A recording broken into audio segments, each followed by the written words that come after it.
আমার মেয়ে খুব নরম প্রকৃতির, 6 বছর বয়স, ভয় পায়, অল্প কিছুতেই ঘাবড়ে যায়। বাচ্চা মানুষ এটাই হয়, স্বাভাবিক।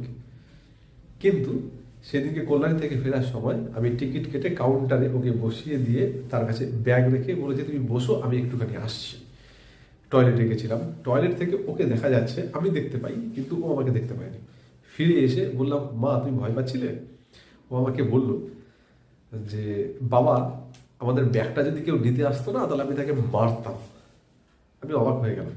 যে কোনো কিছুতে খুব তাড়াতাড়ি চোখের জল ফেলে দেওয়া মেয়েটি, যেখানে তার বাবা আশেপাশে নেই, কেউ পরিচিত না, সম্পূর্ণ অচেনা অজানা জায়গাতে যদি তার উপরে আক্রমণ আসে, তাহলে সে প্রতি আক্রমণ করতে একটা মানসিক প্রস্তুতি নিয়ে ফেলেছে। কি করে এরকম মিরাকেল ভাবনাটা ওর মধ্যে আসতে পারলো? খুব সিম্পল, পরিস্থিতি। এই পরিস্থিতি ওকে ক্ষণিকের মধ্যে সিদ্ধান্ত নিতে বাধ্য করেছে।